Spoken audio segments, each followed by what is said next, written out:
Hey guys, welcome back to Fix It Friday, the weekly YouTube series where we talk about video game console repairs, mods, and restorations. And this week we have the Colecovision. So this is a console that used to compete with the Atari 2600 and the Intellivision back in the late 70s, early 80s. And it's a really nice system, actually, for those of you guys that don't know. It has some pretty nice graphics. There's some really good games on it. And it's actually kind of fun to play. I mean, despite the fact that the controllers are kind of not fun, not that great. But yeah, so what we're going to be doing today is we're going to be upgrading this Colecovision. So this one has already been modded by somebody else. They did a really nice job because they have this little port over here, and with this you can plug in TRRS cables and get composite video. But what we're going to do today is we're going to remove this mod, and we're going to upgrade this with RGB. And again, for those of you that don't know, RGB is the highest quality analog video that you can use. So I ended up getting this new mod chip. This is called the TMS-RGB. It was made by someone named Nicholas Piegdon, I think is how you say his last name. I'm not really that sure. Apologize if I butchered that name. But yeah, this is basically an improvement over some of the existing RGB solutions for the ColecoVision. And he did a really great job with documenting this mod, and you can actually build one of these yourself, and that's actually what I did here. So I actually hand soldered all of this, and you know, don't have to do that. You can also buy these pre-assembled from Mobius Strip Technologies. But yeah, so I went ahead and I built this RGB mod chip. So we're going to go ahead and go through the installation, and I'm going to show you guys two ways of doing this, because I also did this to my own ColecoVision, and I did it in a slightly different way. Alright, so let's get started. Alright, so taking apart a ColecoVision actually requires a fair bit of force. It's not that straightforward. So you've got 8 screws to remove on the bottom. That part is easy enough. But what you won't realize when you're looking at the ColecoVision is that when you're staring at the front, underneath this sticker, there are actually 2 more screws here that hold everything together. And you have kind of 2 ways of dealing with this. You can either, you know, use a heat gun, remove this sticker, and take out those 2 screws. But personally, I think that that's not the best way to do it, because taking off the sticker is hard, and then not damaging it and putting it back is even harder. So what I do instead, and I think this is what most people end up doing, is you end up kind of pulling it out by force. So you gotta like kind of open up the back, which the back opens up. Oh, this is not going to be easy to show on camera. Alright, so the back opens up easy enough. This is the front here. And so you kind of like push like this and up at the same time, and just kind of hold this. And so I got that done. Now I'm going to do the same thing to the other side. It takes like a decent amount of force to do. Okay, so that's been removed, and since I have it out, actually you can see like right here and here, there's actually 3 screws that hold it in place. And so yeah, that's you know, those are the 3 screws that keep everything together and make it so hard to open up this case. Okay, so now we've got the Coleco open, and you can see it's actually kind of really funny how you know, it's humongous. This console is huge by comparison, and only half of it is the actual console. The rest is just like a carriage for you know, the controllers. So yeah, we're gonna go ahead and we're gonna keep going to remove the RF shield. So there's 2 connections here, just 2 screws.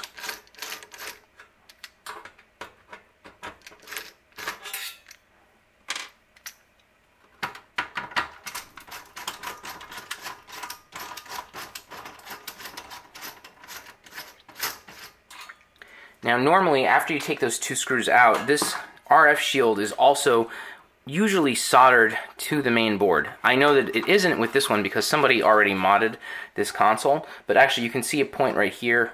You see there's like a little bit of solder here. So it used to be attached here. Sometimes there's like a braid that connects it. So you have to use a solder gun and desolder those components in order to kind of take the RF shield off. So yeah, in our case, we don't have to worry about any of that. And so you can see here, this is the Composite Video Mod. I'll zoom in on that in a minute. And yeah, we just have, you know, 2 other screws right here and right here to remove, and that's basically it.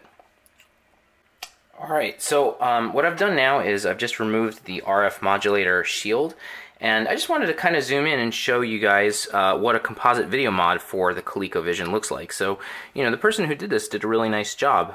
It's very well put together. So they used very small wire, and they kind of tucked it in underneath the RF shield here. And so basically you have 4 connections that are on the RF board here. You have power down here at the bottom. You've got ground over here at the top. You've got I believe this is going to be sound over here. This green connection here, and then let's see where we can find it. Right over here, kind of hidden away. Yeah, right over there. That's composite video. So you just have to connect up those 4 points to the board, and then from there it's going to go all the way to this TRRS jack. And so this provides audio and video to a special little 3.5mm jack that you plug in, and then you get composite video RCA jacks on the other end. So it's really nice because you don't have to make a lot of cuts to the case. You just make one single hole, and you can get everything you need from that one port. So it's a nice, you know, whoever did this did a very nice job. And you can see they just kind of tucked the little board right here in the side, so it's, you know, out of the way and unobtrusive or anything like that. They attached it with a little bit of hot glue, but it wasn't even really needed. It kind of just sat here. No big deal. All right, so I'm going to go ahead and remove this mod because we don't need it. What we're going to do is we're going to replace this with the RGB mod.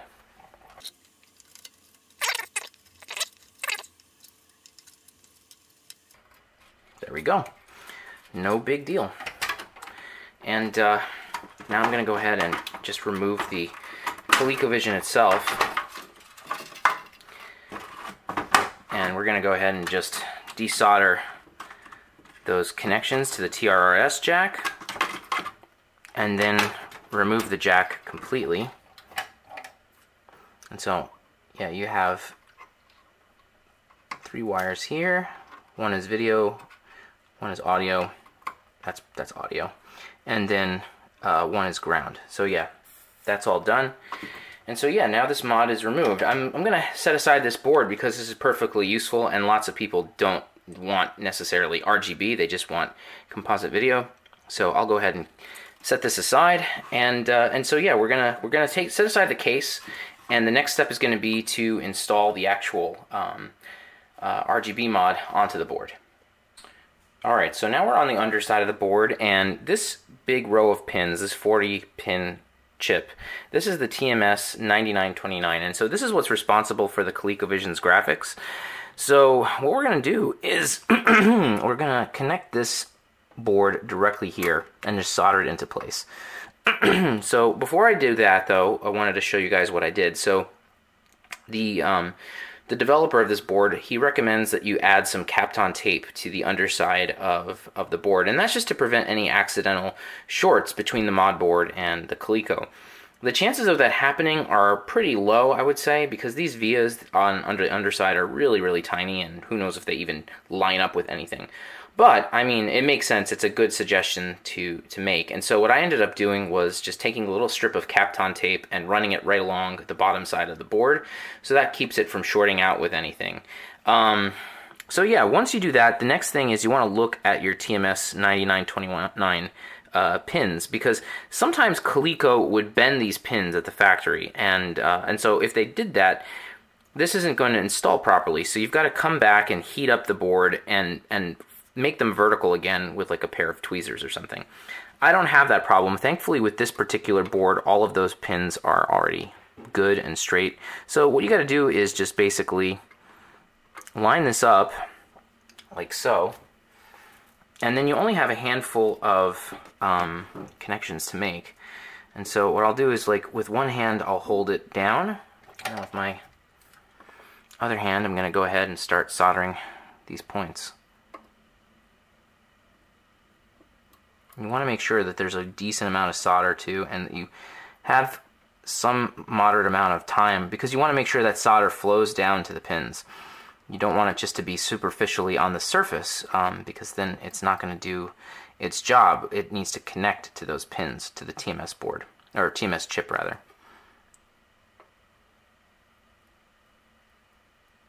So make sure there's plenty of solder. Okay, so at this point I don't need to really hold it down anymore. It's going to be fine.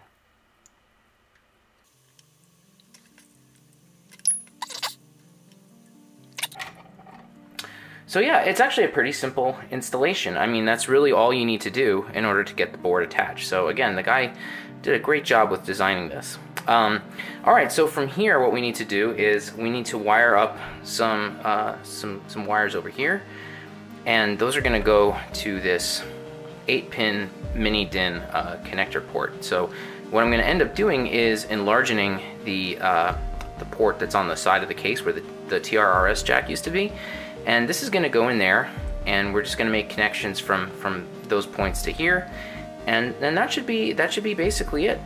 So yeah, let's go ahead and start getting that ready.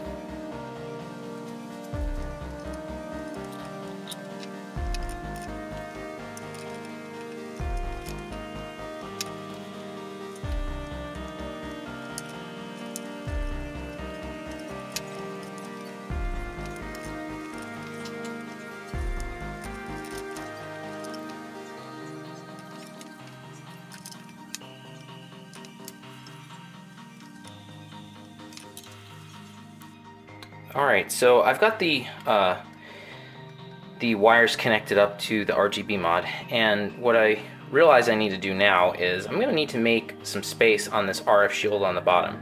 So, you know, we're going to keep the RF shield, and it gives structural support to this thing, and it's also needed for this like connector down here where the expansion modules go. So we're definitely going to be keeping all of that. So I'm gonna, what I need to do though is I need to make a cut here, because it's gonna push really hard on these cables and potentially sever them or put strain on them, and I don't want that. So what I ended up doing was just kind of making a mark of where the cables should be coming out, and I took more than I needed, but that's perfectly fine. We don't need it to be, you know, exact. So yeah, I just made some cuts with my flush cutter, and now with a pair of pliers I just move back and forth, and that's it. We just make like a nice little opening here, so that way the cables can safely pass through and I don't have to worry about them getting caught on anything. Alright, so that's all set. We're gonna just do one more modification to the main board, and that's to this inductor right here.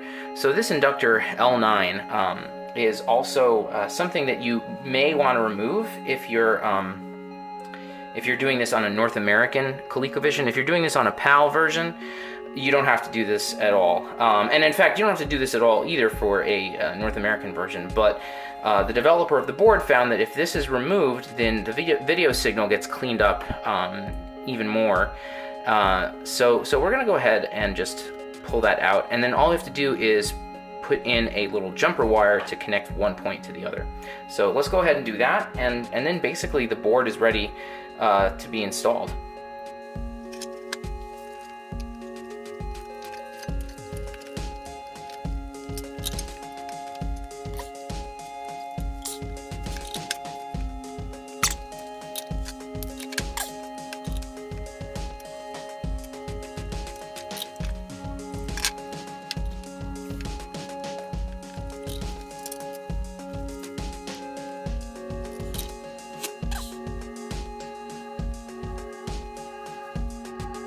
Alright, so I've got the L9 removed, and I have this little bypass wire installed, and I was showing you guys the underside of it, but now you can see where it is on the top. It's just a little simple wire going from one point to the next.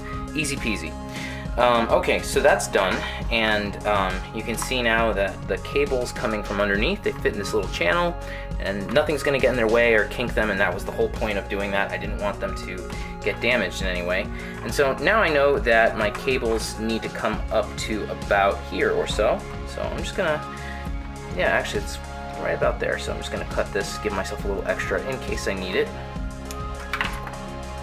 Okay, and so yeah, so the next thing we're gonna do is basically we have to still add in audio, so I'll take care of that. And we also need to open this hole up, and to do that I have a drill with a special kind of bit. Let's see if I have it here.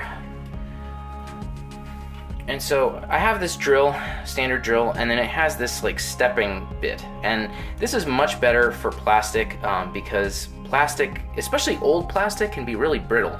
So if you just, use a drill that's the correct diameter, a drill bit that's the correct diameter, and it's a big diameter, then you might end up cracking the plastic and wrecking your case. And so I use this whenever possible because it allows me to slowly increase the size of the hole without doing any damage. So yeah, I'm gonna go ahead and do that right now, and thankfully with this particular connector, it has a nut for screwing it on. So all I have to do really is just make the hole large enough, poke this through, and then secure it in place with this nut, so it's mechanically sound. I don't need any kind of glue or anything, so that's much nicer. And then yeah, the last little bits are going to be to solder up these connections here to the connector, and also to get audio and tap it in and bring it in over here. All right, so that's what we're going to do next. All right, so first order of business is we're going to get audio and tap into a spot where we can easily get that. I really should have done this when I was bypassing L9 because I was right in the same area, but basically it's right over here. There's like a little ceramic capacitor, and it's called C88, at least on a North American ColecoVision. And so you want to pick the leg that is closest to the RF box, which is over here on the other side. And so I'm going to flip it over after I install this wire, but basically it's pretty easy. You just come in, you install this one wire here right onto that leg, and so yeah, now we've got our audio, and we're going to send that to both the left and right channels so that we have dual mono output. Yeah, so here's C88 right here. You can see it's right next to L9, and so I'm picking the leg over here on the left that's closest to the RF box. So yeah, that's actually pretty simple. All right, so we're done with that. The next thing we're going to do is start soldering everything over to the connector PCB.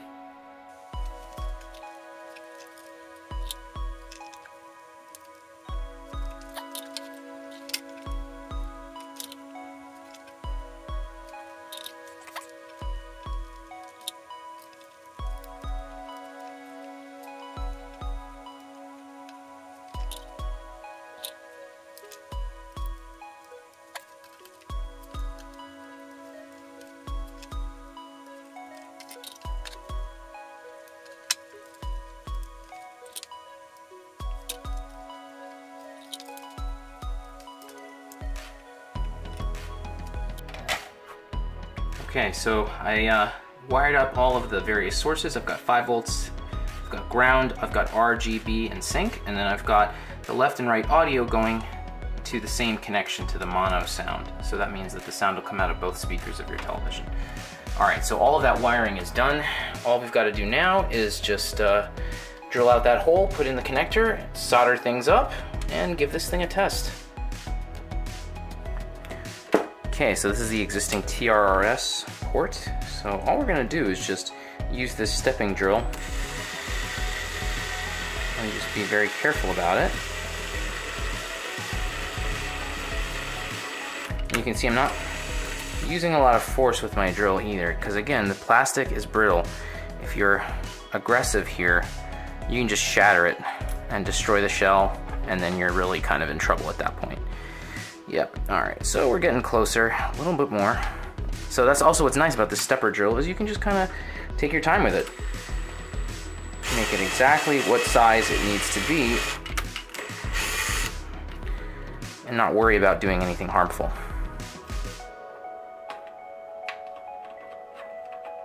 Almost.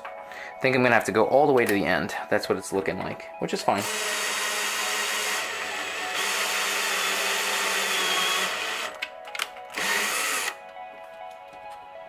Okay, that's basically like 1/4 of an inch. Oh, even a little more. Okay.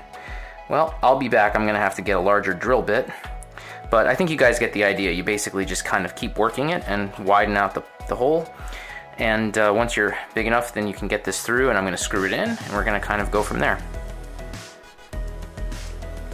Okay, so the good news is that I have the port sitting nice and flush with the board, with the plastic here, and it looks, you know, basically like it was meant to be there the whole time, so that's good.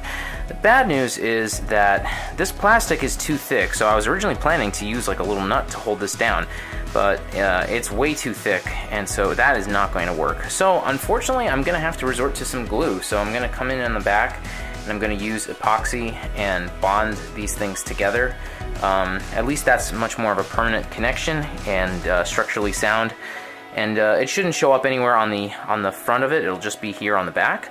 So I'm going to go ahead and take care of that, and then we'll solder in the last little, you know, connections and give this thing a test. Alright, so I've got the Colecovision plugged right into the OSSC here in the back.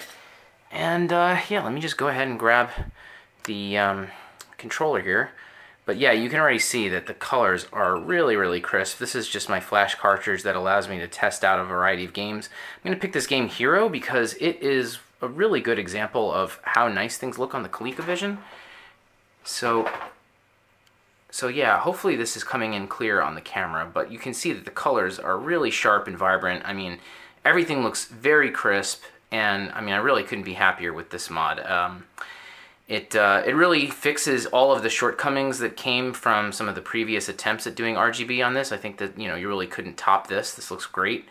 And it's actually not a difficult thing to install. And you have a couple of different options. So I'm also going to go ahead and just show you a different ColecoVision that I installed this on. And I did it a slightly different way. And so some people may want to do it like this instead of how I showed it in the video.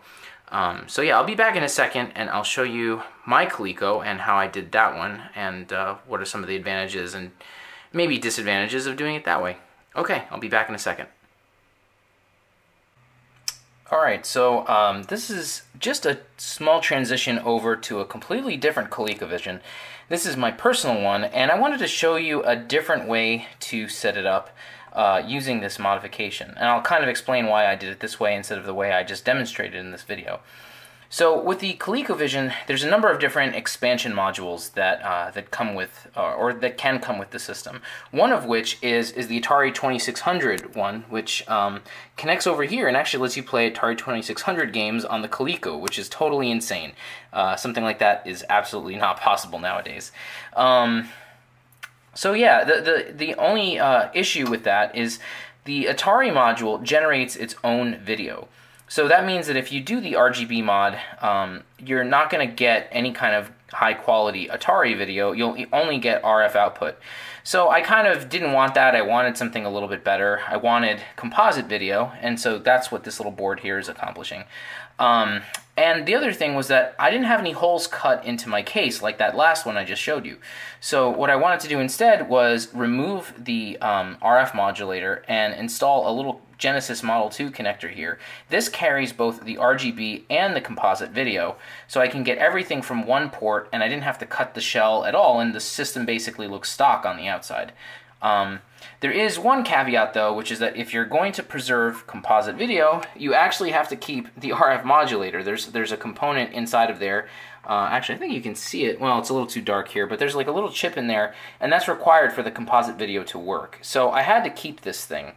So I ended up moving it over to this little corner here where it fits, and I just attached it with double-sided tape. And I'm running extension wires over to here. This is where it used to live, in this area here. So I had to get rid of it and move it because this connector is now placed here, and I have this soldered directly onto the motherboard itself. And yeah, so I did it this way because I didn't want to cut the case. I wanted to have composite video, and I didn't want to lose the ability to use that expansion module. So this let me do all of those things. So it's just a different way of doing it. I might cover this in a future video if I have to do another one of these installations, but I just wanted to show you guys so that you know that there's more than one way to set up this mod. Alright, so that's basically it for this video. This was a success.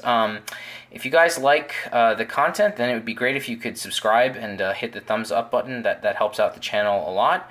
I'll have more videos like this every Fridays, usually when I try to get these things out. And thanks again for watching, and I will see you guys next time. Bye!